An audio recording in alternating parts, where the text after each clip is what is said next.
Guarantee ತಂದಿದ್ಯಾಕೆ ಹೇಳಿ? ಅದಕ್ಕೆ ಕಾಂಗ್ರೆಸ್ ಒಂದು ಕಾರಣ ಕೊಟ್ಟಿತ್ತು. ಎಲೆಕ್ಷನ್ ಟೈಮ್ ಅದು. ರಾಜ್ಯದಲ್ಲಿ ಬಡವರು, ಮಧ್ಯಮ ವರ್ಗದವರು ಬದುಕೋಕೆ ಆಗದಂತಹ ಸ್ಥಿತಿ ಇದೆ. ಎಲ್ಲವೂ ಸಿಕ್ಕಾಪಟ್ಟೆ ತುಟ್ಟಿಯಾಗಿದೆ.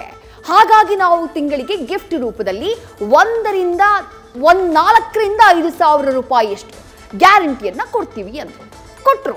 ಮತ್ತೆ ಈಗ ಏನ್ ಮಾಡ್ತಿದ್ದಾರೆ? ಸರಿಯಾಗಿ ಸಾರಿಗೆ ಬಸ್ಗೆ ಸವರಿದಂತಹ ಉಪ್ಪು ಸಮರಕ್ಕೆ ನಾಂದಿ ಹಾಡಿದೆ. ಬಲಿಷ್ಠ ಸರ್ಕಾರ ಅಂತ ಭುಜಬಲದ ಪರಾಕ್ರಮನ ನಿಮ್ಮನ್ನ ನೀವೇ ಮೆಚ್ಕೋಬೇಕು. ಬೆಂತಟ್ಕೊಳ್ಳಿ.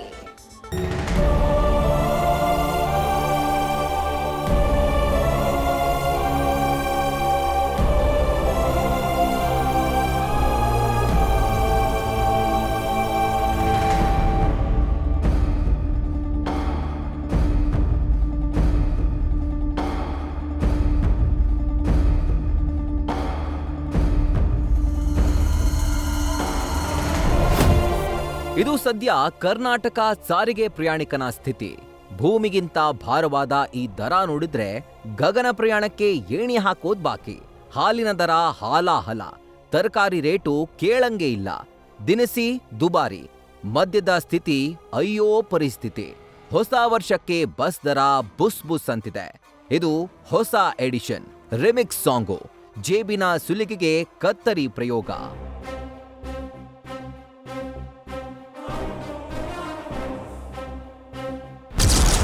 ಕೊಡುಗೈ ದಾನಿ ಬಿಲ್ಡಪ್, ಸಾರಿಗೆ ಜೊತೆಗೆ ಸರ್ಕಸ್. ಬಸ್ ದರ ಏರಿಕೆ ಕೇಳಿದ್ರೆ ರೈಲ್ವೆ ಕತೆ ಹೇಳಿದ ಸಿಎಂ.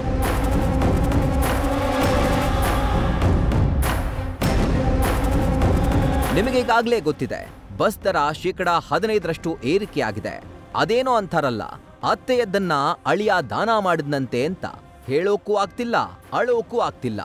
ಒಂಟಿ ಗಣ್ಣಲ್ಲಿ ಮೊಸಳೆ ಕಣ್ಣೀರು ಧುಮ್ಮಿಕ್ತಾ ಇದೆ. ಕೊಡಗೈದಾನಿ ಬಿಲ್ಡಪ್ ಕೊಟ್ಟು ಗ್ಯಾರಂಟಿ ಹೊರೆ ಇಳಿಸಲು ಈ ಸಾರಿಗೆ ಜೊತೆಗಿನ ಸರಸಕ್ಕೆ ಸಿದ್ದು ಸರ್ಕಾರ ಕೈ ಹಾಕಿದೆ. ನಾಟಕವು ಚೆನ್ನಾಗಿದೆ.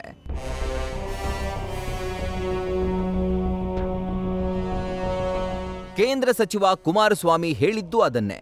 ಒಬ್ರಿಂದ ಕಿತ್ತು ಇನ್ನೊಬ್ರು ಕೊಡೋದಕ್ಕೆ ಇವರೇ ಆಗ್ಬೇಕಾ? ಅವರೇನೋ ಬಸ್ ಫ್ರೀ ಮಾಡಿದ್ರೆ ಅದ್ರಲ್ಲೇನು? MLA ಮಂತ್ರಿಗಳ ಮಕ್ಕಳು ಹೆಂಡತಿರು ಓಡಾಡ್ತಾರಾ? ಎಲ್ಲಾ ಬಡವರೇ. ಬಡವರ ಮೇಲೆ ಯಾಕೆ ಕಣ್ಣು ಅಂತ HDK ಕೆಕ್ಕರಿಸಿದ್ದಾರೆ. ಆ ಕಾರ್ಯಕ್ರಮವನ್ನು ಕೊಡ್ತಕ್ಕಂಥ ಹೆಸರಿನಲ್ಲಿ 5 ಪಟ್ಟು 6 ಪಟ್ಟು ಅದೇ ವರ್ಗದ ಜನತೆಯ ಕುಟುಂಬಗಳಿಂದ ಹಗಲ್ದೊರಡೆ ಮಾಡ್ತಕ್ಕಂಥ ಕೆಲಸ ಮಾಡ್ತಾ ಇದ್ದೀರಿ. ಒಂದು ನೋಂದಣಿ ವ್ಯಾಲ್ಯೂಯೇಷನ್ ಜಾಸ್ತಿ ಮಾಡಿರ್ತಕ್ಕಂಥದ್ದಿರ್ಬೋದು, ಅದೇ ರೀತಿಯಲ್ಲಿ ಪೆಟ್ರೋಲು ಡೀಸೆಲ್ ದರದ ಸೆಸ್ ಹಾಕಿರ್ತಕ್ಕಂಥದ್ದಿರ್ಬೋದು. ಒಂದಲ್ಲ ಎರಡಲ್ಲ ನೀವು ಮಾಡ್ತಿರೋದು. ಈಗ ಮತ್ತೆ ನೀರಿನ ದರ ಏರಿಕೆ ಮಾಡ್ತೀವಿ, ಮತ್ತು ಇನ್ಯಾವುದೋ ಇನ್ನೊಂದನ್ನು ಏರಿಕೆ ಮಾಡ್ತೀವಿ, ಹಾಲಿನ ದರ ಏರಿಕೆ ಮಾಡ್ತೀವಿ. ಇದು ಯಾರ ಮೇಲೆ ಎಫೆಕ್ಟ್ ಆಗುತ್ತೆ? ಜನಸಾಮಾನ್ಯರ ಮೇಲೆ ಇವತ್ತು ಎಫೆಕ್ಟ್ ಆಗ್ತಕ್ಕಂಥದ್ದು.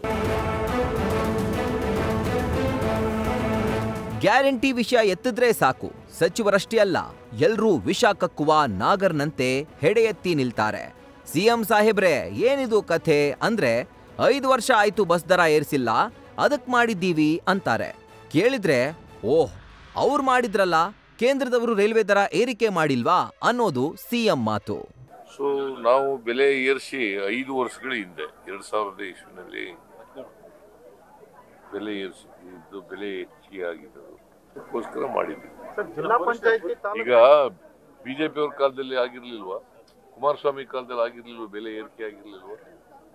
ಇಲ್ಲ, ಮಾಡಿಲ್ಲ ಅಂತ ಹೇಳಿ ನೋಡೋಣ. ಈಗ ಕೇಂದ್ರ ಸರ್ಕಾರದಲ್ಲಿ ಮಾಡಿಲ್ವಾ? ರೈಲ್ವೆ ದರ ಏರಿಸಿಲ್ವಾ? ಸಿಎಂ 5 ವರ್ಷ ಆಯ್ತು ಏರಿಕೆ ಮಾಡಿಲ್ಲ ಅಂತಾರೆ. ಆದ್ರೆ ಕೃಷಿ ಸಚಿವ ಚಲುವರಾಯಸ್ವಾಮಿಗೆ ಲೆಕ್ಕನೇ ಬರಲ್ವಾ ಅಂತ. 15 ವರ್ಷ ಆಯ್ತು ದರ ಪರಿಷ್ಕರಣೆ ಆಗಿಲ್ಲ ಅಂತಾರೆ. ತೈಲ ತುಟ್ಟಿಯಾಗಿದೆ, ಬೇರೆ ರಾಜ್ಯಗಳಿಗೆ ಹೋಲಿಸಿದ್ರೆ ನಮ್ಮದ್ ಕಡಿಮೆ. ಕೇಳಿದಾಗೊಮ್ಮೆ ಇದೊಂದು ಪುಂಗಿ ಬಿಡ್ತಾರೆ. ಏನೋ ಸುಮ್ಮನೆ ಬುರುಡೆ ಬಿಡೋದು. ಕೇಳಿ ಒಂದ್ಸಲ. ಅಲ್ಲ ರೀ, 15 ವರ್ಷ ಆಗಿದೆ KSRTC ಸಂಸ್ಥೆಯಲ್ಲಿ ರೇಟ್ ರಿವೈಸ್ ಆಗಿದೆ. ನಾವು ದಿನನಿತ್ಯ ಬಳಕೆ ಮಾಡ್ತಕ್ಕಂಥ ಪ್ರತಿ ಪದಾರ್ಥದ ಮೇಲೆ ರೇಟ್ ಜಾಸ್ತಿ ಆಗುತ್ತೆ. ಕೇಂದ್ರ ಸರ್ಕಾರದಿಂದ ಸಾಕಷ್ಟು ರೇಟನ್ನು ಕಳೆದ 10 ವರ್ಷ ಮೋದಿಯವರ ಸರ್ಕಾರದಲ್ಲಿ ರೇಟ್ ಆಗಿದೆ. ಮತ್ತು ಪಕ್ಕದ ರಾಜ್ಯಕ್ಕೆ ಕಂಪೇರ್ ಮಾಡಿ ನೀವು ಒಂದು ಹಾಕಿ. ಆಂಧ್ರದಲ್ಲಿ ಏನಿದೆ, ತಮಿಳ್ನಾಡಲ್ಲಿ ಏನಿದೆ, ಆಯ್ಕೆ ಮಾಡಿರ್ತಕ್ಕಂಥದ್ದು ಈ ಗ್ಯಾರಂಟಿಗೋಸ್ಕರ ಅಲ್ಲ, ಗ್ಯಾರಂಟಿ ಇಲ್ಲದೇ ಇದ್ರೂ ರೇಟನ್ನು 3 ವರ್ಷಕ್ಕೊಂದ್ಸಲಿ 5 ವರ್ಷಕ್ಕೊಂದ್ಸಲಿ ಮಾಡಲೇಬೇಕಾಗುತ್ತೆ. ಚೆಲುವರಾಯಸ್ವಾಮಿಯದ್ದಾಯ್ತಾ? ಇನ್ನು ಈ ಲಾರ್ಡ್ ಸಂತೋಷ್ ಲಾರ್ಡ್ ಮಾತೆತ್ತಿದ್ರೆ ಸಾಕು ಸೀದಾ ಮೋದಿ ಕಡೆಗೆ ಬೊಟ್ಟು. ಬಸ್ ದರ ಈ ಪಾಟಿ ಏರಿಕೆ ಆಯ್ತಲ್ಲ ಅಂತ ಕೇಳಿದ್ರೆ ಸರ್ವ ಅನಿಷ್ಟಕ್ಕೂ ಶನೇಶ್ವರನೇ ಕಾರಣ ಅನ್ನೋ ಗಾದೆ ಇದೆಯಲ್ಲ, ಹಾಗೆ ಏನೇ ಕೇಳಿದ್ರು ಮೋದಿ ಮೋದಿ ಮೋದಿ. ಅವಾಗಷ್ಟಿತ್ತು, ಈಗಿಷ್ಟಿದೆ, ಬರೀ ಖಾಲಿ ಡಬ್ಬಗಳನ್ನ ಬಾರಿಸೋದು. ಇವತ್ತು ಕೇಂದ್ರ ಸರ್ಕಾರ ಮನಸ್ಸು ಮಾಡಿದ್ರೆ ಡೀಸೆಲ್ ಪೆಟ್ರೋಲ್ 40 ರೂಪಾಯಿಗೆ 30 ರೂಪಾಯಿಗೆ ಕೊಡ್ತಕ್ಕಂಥ ಸಾಧ್ಯತೆ ಇದೆ. ಮನಮೋಹನ್ ಸಿಂಗ್ ರವರು ತಂದಿರತಕ್ಕಂಥ ಕಾನೂನು, ಇವ್ರು 2 ರೂಪಾಯಿ ಅದ್ರ ಮೇಲೆ ಸಬ್ಸಿಡಿ ಕೊಟ್ಟಿರೋದು. 2 ರೂಪಾಯಿ ಒಂದು ಕೆಜಿ ಮೇಲೆ ಅಕ್ಕಿ ಕೊಟ್ಟು 20,000 ಕೋಟಿ ಪಬ್ಲಿಸಿಟಿ ತಗೊಂಡು ಓಟ್ ತಗೊಂಡ್ಬಿಟ್ರೆ ಪುಣ್ಯಾತ್ಮ. ಇದ್ರ ಬಗ್ಗೆ ಚರ್ಚೆ ಮಾಡ್ತಾರಾ?